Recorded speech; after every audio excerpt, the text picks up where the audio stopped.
Welcome to another edition of the Giants Huddle podcast, brought to you by Citizens, the official bank of the Giants. A special Baldy's breakdown edition, and joining us, coming off the Giants' big 34-17 win against the Philadelphia Eagles on Thursday Night Football. Getting up bright and early with me on this Friday morning is the one and only Brian Baldinger. Baldy, what's up, buddy?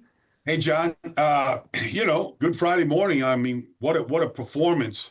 What a performance last night from the opening drive really to the very end of the game. And in between, they scored touchdowns on 5 of their 10 possessions, John. Five touchdowns in 10 possessions.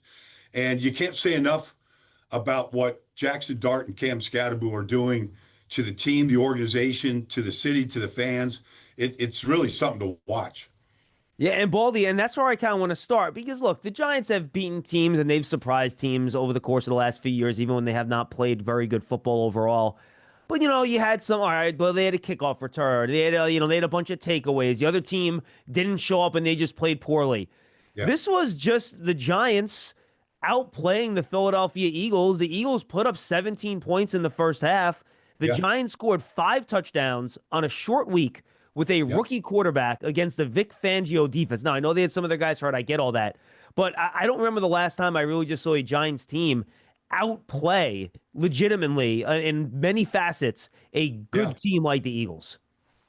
Yeah, I mean, look, they won the game in the trenches. Congratulations to the offensive line. Your Schlotman goes in there at center, and no drop off whatsoever. I thought they played really well up front, and then on both sides of the ball. I mean, whether it was Kayvon Burns, he continues to play just outstanding, but Okereke, Dane Belton, the big play by Float. But like honestly, um, Jaxson Dart just has this incredible skill, John, of being able to maneuver in the pocket without sacking himself, to keep plays alive and to find the open receiver. He did it time and time again on the opening 2 drives to convert third downs and then throw the ball. I mean, just pull the trigger and throw it. Wandale, Robinson on 3rd and 2 in the middle of the field between, 2 defenders right in the middle and just threw a perfect ball. Like he's got great touch, great feel, and he just, just the way, I mean, you're around him every day, but, he has such a, just a joy about the game, Yeah. and it comes through the way he plays. Yeah, so let's kind of zero in on Dart here because I think you hit a lot of it, Baldy. And look, we're recording this at 9 a.m. on Friday. I have not had a chance to watch the tape yet. I don't think Baldy slept last night. He's already sent in his breakdowns. He broke everything down. So we're gonna lean on him Yeah, here. So, Dable talked about it after the game. And he calls them loose plays, right? You can call them out of yeah, structure plays if you want to, right. however you want to reference them. Yeah, And look, he's just a playmaker. And I think we talked about this 2 weeks ago, where you're right. There were a couple plays where he holding it. I forget which play it was, but an Eagle defender kind of went around the edge and he yeah, was coming up behind Dart. And you could just see him getting stripped from behind. Somehow sure. he feels it, steps up in the pocket, runs back to the left, ends up turning what could have been a huge negative play into a positive play. And he just has an uncanny, I think, pocket feel and pocket presence, Baldy, to Yeah, create extra time. And then he doesn't drop his eyes as much. He runs sometimes, but he's doing a better job of keeping his eyes up to find open receivers once he goes on the move. yeah. And I don't know that you can coach it, John. Like, I just think he's I got an agree. innate feel for this because we've seen it in every game now that he's started. We've seen examples of it. But, the week before in the loss to New Orleans, they didn't have any explosive plays. They had one run of 20 yards. They had four, John, in the first 11 plays. You have the big throw to Lil Jordan Humphrey. He steps up. I mean, Slayton is down, Jordan is up, and, it's a 3rd and 8, and he throws a perfect go ball down the field. Lion gives him time. Lil Jordan uses his size, on the play against Keely Ringo, comes down with a huge play. But they had 4 explosive plays in the first 11 that led to two touchdowns. Yeah, Baldy, we talked, last week, we were texting back and forth after the Saints game when Giants receivers let Jaxson Dart down. And I think it was Yep. pretty telling. They made plays for him early in this game, right? You Yes. mentioned the little Jordan Humphrey play, Yep. which was basically just toss it up, jump ball, see if my guy can make the play, and he did. And then I think it was the following drive. He completes again one of these off schedule plays. He scrambles, Yep. he finds Wandale Robinson on the right Yep. sideline. Should have been like a 12-yard catch for a first down. Really nice play.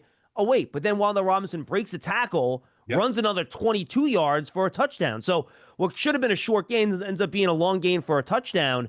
And again, for a rookie quarterback, you need to have help, and his weapons gave him help against the Eagles. And so they did, all of them. Whether it was Theo, they all helped. Even Scadaboo on a 3rd and 8 on a little flat route on the outside. But they were 11 of 16 on 3rd down, John. 11 of 16 in by any metric is off the chart. Like, you're possessing the ball. But the off-schedule throws, the loose plays, the way Coach describes it, I like that term. I just thought that his ability to see the whole field is just it's a special quality right now to see it. When you say see the whole field, what do you mean by that? Well, I mean, they blitzed quite a bit last night, and so even on a 3rd and 39, they hit Theo for a 5-yard gain. They hit a big play against a blitz zero, and he had an answer for it. So he feels it, he sees it, and then he knows where to go with the ball. A blitz zero against a young kid like that on a big spot on a short week, like, sometimes you go, I just got to scramble my way out of this thing. And he didn't. He made the right throw in that situation. And look, and let's get to the running game now, Baldy. But actually, before we do, let me bring this up. You mentioned the 3rd downs, which was amazing. The other part of this was the red zone again. And maybe this is run game related, so maybe this is the perfect transition. 3 of 3 in the red zone, 3 appearances, 3 touchdowns. Throw in Jaxson Dart's 20-yard run from the 20-yard line, which isn't technically a red zone score because you have to be inside the 20. But again, they got inside the 20. They scored touchdowns. They did not settle for field goals. And especially in those goal-to-go situations, Baldy, to me, the difference is Cam Scadaboo. He's always going to get you 2 yards. He's never going to take a loss. If he gets hit, he's going to fall forward to gain an extra yard or 2. He has just been a complete game changer when the Giants get the ball inside the 10. He's got unbelievable power, and you see it over and over again. The 4-yard touchdown run is really well designed. Baldinger comes in, throws a great block, but I thought Runyon and Andrew Thomas were really good on the particular play. He walks into the end zone. It's just like, if you can run it in from the 4, in this business, John, like, you do it every single time. You never put the ball in harm's way. And so that's what it allows them to do when you go 3 for 3 like that. And even, the touchdown run by Jaxson Dart. I mean, Zach Bond is spying on Jaxson Dart on the play. He is a great player. That's his job on the play. He mugs the A gap, he drops, and now they're anticipating maybe Dart takes off, and he puts a little move on him, little head and shoulder fake, and he goes for it, and then he darts into the end zone for 20. That was impressive. Yeah, he dead-legged him. He did a little fake to the left and then popped back to the right. Dead leg. And he beat him. I mean, it was a great run, and I think, I knew Dart was a good athlete coming out of school and he could run it.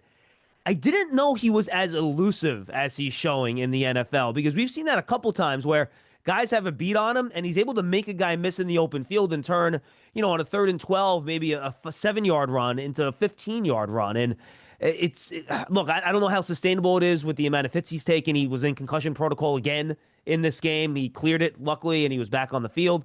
But these plays with his legs, it reminds me, frankly, Baldy, of what the Giants did with Daniel Jones in 2022 when they were winning these games, and they're doing the same type of things. A lot of design stuff, a lot of stuff that's set up for the quarterback, run the quarterback a lot, depend on your running game. Then it was Saquon Barkley, now it's Cam Scadaboo. It's a lot of the same formula to me for how the Giants were doing it in 2022 to how the offense is working now. I agree. Daniel Jones had a great year that year running, but he ran it 13 times for 58 yards last night. That's probably too many. Right. But, there's a 3rd and 3 now where he takes off on the right side. He knows exactly where the sticks are. That's when he just launched himself right into the defender, pick up the 1st down. Like, you love the aggressiveness. At the same time, there's still a lot of football left to play. There's still 11 more games. So he's got I'm sure the coaches, Brian obviously loves him. Everybody does. But there is a concern there that they can overdo this a little bit. Huddle up, get in here. If you're lined up here, you gotta go over the middle with it to score. Right. How do we make that happen? I don't know, but Citizens does. Make sense of your money with Citizens, official bank of Eli Manning. What'd you think of the offensive line and how they did against? Now, again, remember the Eagles, no Jalen Carter, no Nolan Smith, so not the same Eagles pass rush we've seen before. But what'd you think about the job the Giants offensive line did? I thought they were outstanding. You know, they ran 2 plays last night, John. Just toss crack. They ran 1 for 6 and 1 for 12. One to the left, one to the right. Little Jordan Humphrey is the point guy. He's got to block the edge. And then they're pulling either Andrew Thomas to one side, they're pulling Illuminar to one side. I mean, they ran that play twice, and they got really good gains for it. And, you know, one on the 12-yard to the right, I mean, set them up for a touchdown run. And so, you know, they found a couple plays that worked. But I thought the line overall, I thought they got movement. I thought, you know, especially at the end of the game, you know, when you had the 18-yard run, you had the 12-yard run, like down at the end of the game, they ran the same play, and they won the line of scrimmage. They wore them down. You know, and protection-wise, they were outstanding, really good. Even against the blitz pickup, like it looked like a well-coached team. Yeah, I want to follow up a couple ways on what you just talked about. That one play, the pitch to Scadaboo to the right that was in the red zone. It was like student body right. Everyone was blocking right in front of that play, which is great. And Theo Johnson had a great block on that. He blocked the guy all the way out of bounds. I think it was 24 or 27. I think it was Makuba maybe on that play. I have to double check who it was. Makuba. And great block. And we've seen them lean in to more 2 tight end stuff over the past couple weeks with the Neighbors injury, Baldy. What do you think that's done for the offense, leaning into Bellinger and Theo and even some Chris Manhertz in the game in those 2 and 3 tight end sets? Yeah, I mean, look, they went to 3 tight end sets at the end of the game. Well, I mean, when they were up 34-17, and they got a couple big runs, and Bellinger's the fullback, and Manhertz is at the point. And you're going to have to, you know, we talked about it a couple weeks ago. You're going to have to cobble this thing together without Malik. And so, you know, Lil Jordan stepped up. Wandale had a really great game. You know, the tight end showed up in the blocking and the receiving. Theo, you know, had a couple big catches. And so, you know, the ball's going to go to different guys. And, you know, who wants to step up? I mean, Theo caught a huge pass on 3rd down in the 3rd quarter with anticipation. The line gave him enough time. They blitzed Shahad Campbell on the play. You know, Dart stood in there, took the hit, but delivered the ball on timing before Theo was out of his break. I thought it was his best throw of the game, Baldy, to be honest with you. It was a great throw, John. It was a great throw.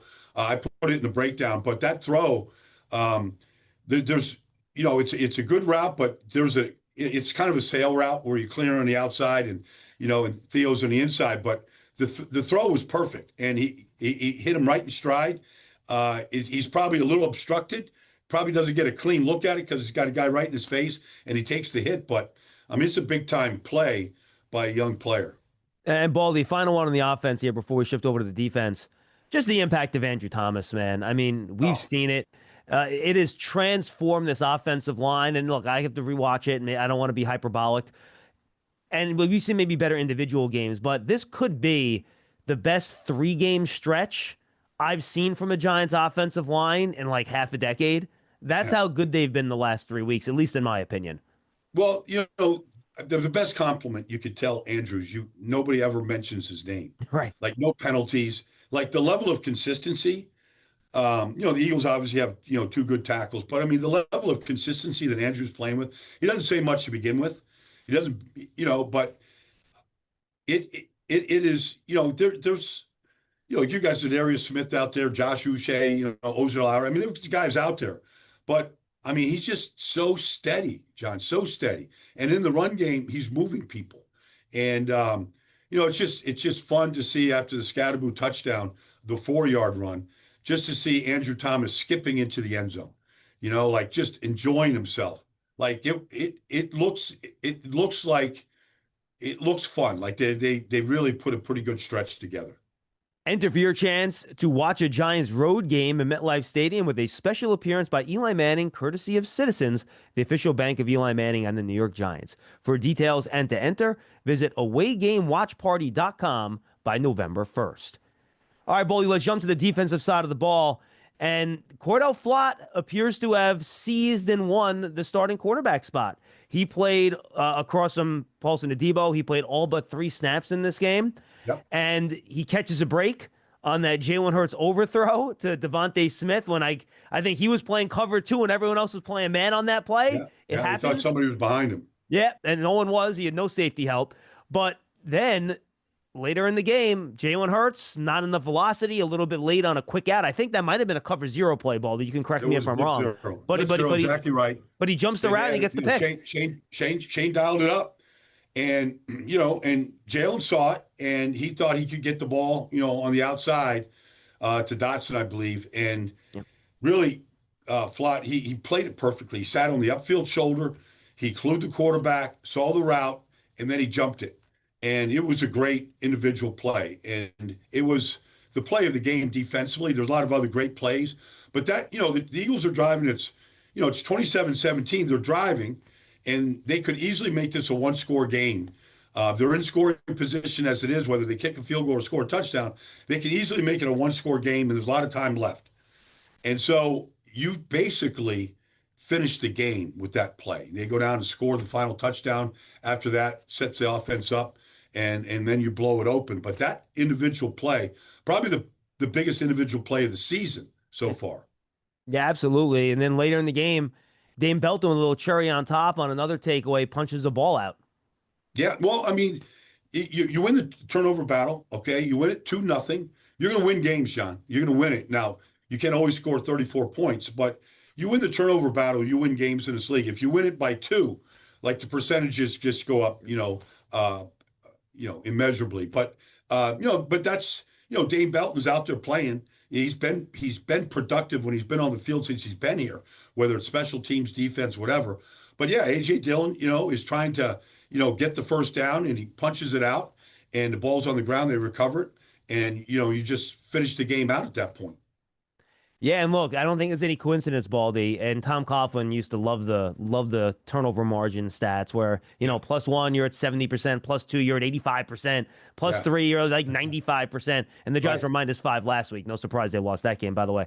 But it's no surprise the 2 wins the Giants have this year are the only 2 games where they've been plus in the turnover ratio, +2 against the Chargers, +2 against the Philadelphia Eagles. Yep. And then I thought they were good on third downs. We have to talk about Bernsey, because he's having, even in the losses, like he's got 7 sacks now.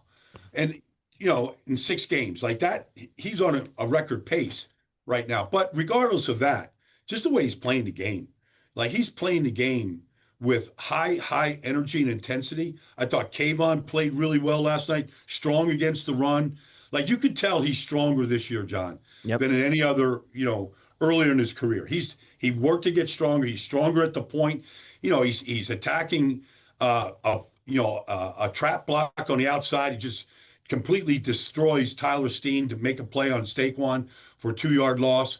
I thought they were really, they gave up a couple of runs, but for the most part, Saquon had a lot of negative runs and 0 runs where they really stacked the line of scrimmage. And I thought that was pretty strong. Yeah, I want to get to that run defense in a second, Baldy, but it's funny. The one guy you did not mention is Abdul Carter. And if you look at the old game book, he played a bunch of snaps. He does not show up on the defensive stats. He doesn't have a tackle. He doesn't have an assist. He doesn't have a quarterback hit. He doesn't have a sack. But he was the inside player on a TE stunt that set up Burns for one of his sacks. The first sack, yep. And he also, I thought, set the edge a couple times really well on a couple of those Saquon Barkley runs as well. No question. No, you're right. And it's one of those things that, the stats don't prove it and show it. But, he's doing his job. I mean, you could get out of your lane and you could try to play hero ball and go make that stat and give up big plays because of it. And so, he's doing what he's playing disciplined football. And you're right. On the first sack, on the third down, it is a twist stunt, which they've been really good at, the last couple of weeks, where he's the drive guy, and that opens up the gate for Bernsey to come right through and take down Jalen Hurts. If you want to know how to manage 2 minutes of crunch time football, I'm your man. But if you're wondering about a long-term financial plan, you should talk to Citizens. Hey, I can also talk lawn care. I'd like to learn about a mowing routine. Yes, I knew I could help. Make sense of your money with Citizens. You mentioned the run defense, Baldy, and I think I can speak for all Giant fans. When on the first run of the game, Saquon Barkley has his longest run of the season, and we're all like, oh, my God, you got to be kidding me. This guy hasn't done anything all year, and now he's going to come out on a primetime game. He's going to run for 1 billion yards. Baldy, he has 31 yards on his first 2 carries. On his next 10, he just has 27. Why the Giants' run defense get so much better? Well, I think a couple things. One, they defeated blocks and they didn't stay blocked. They got off blocks, John. That's the first thing. And then I thought they did a good job of attacking the line of scrimmage. They weren't playing a lot of reduced fronts, putting a lot of extra bodies up there. I mean, that's one way to stop the run in this business. They didn't sell out to do it. They just played better at the point, and I thought Roy Robertson Harrison, uh, the I'm trying to think of Dexter Lawrence? 98. Well, Dexter, obviously, but Nacho? Nacho was in there. Yeah. I'm DJ Davidson. Davidson. That's right. Before he got hurt. Yeah. But I thought they were really good at the point of attack inside. And and that's where it starts right there. But I thought they got good penetration. I thought they bubbled the offensive line a few times. And those some of the reason why he had 10 for 27 was he had probably 3 of those, or maybe 4, were negative runs. What was the key on those third downs? And you kind of mentioned earlier, Baldy. What did you really like about what the Giants were doing on third downs, whether from a blitz perspective, a coverage perspective, some of the stuff that Shane Bowen was dialing up in those situations? Well, they dialed up a couple of pressures, but for the most part, I thought they sat on top of the routes. They weren't getting beat on the routes. I mean, whether it's AJ and the quarterback's holding the ball a long time. Yeah. But the Eagles kind of had a simplified approach. They ran a lot of mirrored routes. So it's really, okay, Jalen, you pick a side, one side or the other. And so his eyes are only going to one side. I thought, they really saw that. And I think they played some of those inside routes on third down. They ran like 3rd and 7. They're running these 5-yard stops. And Jalen just wasn't going to throw it into the zone look right there, And so they just squeezed it, and they sort of deterred him from making the throw. And once he started getting outside the pocket, the chase was on. Anything else on defense, Baldy, that you want to hit here that I missed? I thought the tackling was good. I thought tackling was good. You got A.J. Brown and Devontae Smith out there. They had, their share of catches in the first half. But you didn't see like what Wandale did, after his catch, where you end up, scoring a touchdown or, making a long one. I thought they tackled the catch pretty well. Those are 2 really talented receivers. They pay those guys a lot of money to be talented receivers. I thought they did a good job of tackling the catch once they did catch it. Did you see a halftime adjustment, Baldy? Because the Giants gave up 17 points in the first half, and then they pitched a shutout in the second half. Did they do anything differently, or did they just execute better? I didn't think I thought they just, I thought they got Jalen to hold the ball quite a bit, and they got the 2 turnovers. They got off the field on third down. I didn't think they did a lot differently, because there really wasn't a whole lot to change. I mean, they had the drives. They had the one, really good drive where they just completed passes down the field. Right. But I didn't think they had to change their coverage or change their front or do anything a whole lot different. They just had to play it better. All right, and then finally, Baldy, before we look ahead real briefly here, 10 more days with the Giants at the play again. I want to give the Giants coaching staff some credit, because you could tell offensively, and I'll flip back to there because you brought up the secondary, made me think about it. They basically, I think, put a virtual gigantic bullseye on Keely Ringo's jersey to start that game. And while Quinyon Mitchell was in, and again, then Adoree Jackson had to come in once Mitchell went out, and you can attack wherever you want. But I thought early in this game, they knew where the weak point of this Eagle defense was, and they didn't care who was on him on any given play. They just attacked that Eagles second cornerback spot again and again and again, knowing that's where their weakness in coverage was. I agree. You had the big throw on the first third down to Lil Jordan Humphrey. You had Wandale beat him across the field, cleanly beat him across the field. Then late in the game, on the third down, the throw into the end zone would set up the final touchdown on the pass interference call right there. Yeah, that was on Adoree, I think, right? Yeah. Yeah, but no, that was on. That was. You know what? That was Ringo. You're right. I apologize. It was on Ringo. They went after him, in the end zone right there. I thought that it was. They're probably not going to say anything because they got to play me, of course, in 2 weeks. But I think it was a big part of the game plan. This is where we're going to go, especially early in the game, but even late in the game, with the interference in the end zone. All right, Bolly, let's wrap it up here. Giants now at 2-4. I'm sure they're kicking themselves for that late loss to the Cowboys, the 5 take turnovers to the Saints. You could be sitting here at 500 with the world in front of you. But 2-4, you got tough games coming up. It's a tough schedule, but you got to feel good about yourself. You got the Broncos coming up next week. They have to travel to London, I believe, to take on the Jets on Sunday morning. I know a long way to go before that game is played, but I know you've watched the Broncos this year. What kind of challenges are they going to pose to the Giants when they play them in 10 days? Well, they lead the league right now in sacks. They led the league in sacks a year ago. They've got two guys in Jonathan Cooper and Nick Benito. They're excellent inside. They play a 5-man front. They've got a bunch of good covered guys. They play a lot of different coverages in the back, and they can confuse quarterbacks. But it all starts with the pressure up front. And Brandon Allen, by the way, is probably one of the better defensive linemen nobody talks about. Well, Zach Allen, I think he led the league in quarterback hits. It's all right, 99. You know where he is, but they gave the Eagles a really hard time. They shut him out in the fourth quarter last week, and then Bo Nix got hot, and Cortland Sutton's the number one receiver. Like when they need a third down conversion, they need a big play. It's going to Cortland Sutton. They know that. They have started the same 5 offensive linemen, John. 18 games last year, including the playoffs, and every game this year. So they have had stability up front in protecting the quarterback. J.K. Dobbins has given them a good punch, a good lift, at the tailback position. And Bo Nix is, he's a lot like Jaxson Dart. He's very mobile. He really creates a lot of things on the move. He does create his share of loose plays. He got hot in the fourth quarter against the Eagles, and they rode that wave. But they I think offensively, they kind of mirror each other a little bit. Young quarterbacks, good offensive lines, and then they rely on the quarterback to make a lot of plays.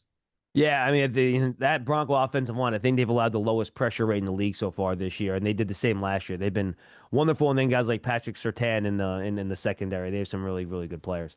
Baldy, enjoy your weekend of football. What game do you have this weekend? Where are you going? I'm doing Texas OU tomorrow. Oh, you got the Red River game, huh? I got the Red River rivalry tomorrow. Kind of get an advanced look at some of the talent in that game, and then I'm doing the Raiders game on Sunday. Wow, that's a nice little combination, Baldy. Yeah, enjoy your football-filled weekend. That's going to be fun, man. It's going to be a lot of fun, John. I'm looking forward to it, man. Brian Baldinger on the Baldy's Breakdown. You can check out his video breakdowns on all the Giants social media channels, Giants YouTube channel, Instagram, shorts, reels, whatever you get your videos, they'll be there. Check them out. And, of course, you can find all our Giants Huddle podcast on the Giants app, Giants YouTube channel. And Giants Huddle podcast is brought to you by Citizens, the official bank of the Giants. For Brian Baldinger, I'm John Schmuck. We will see you next time, everybody.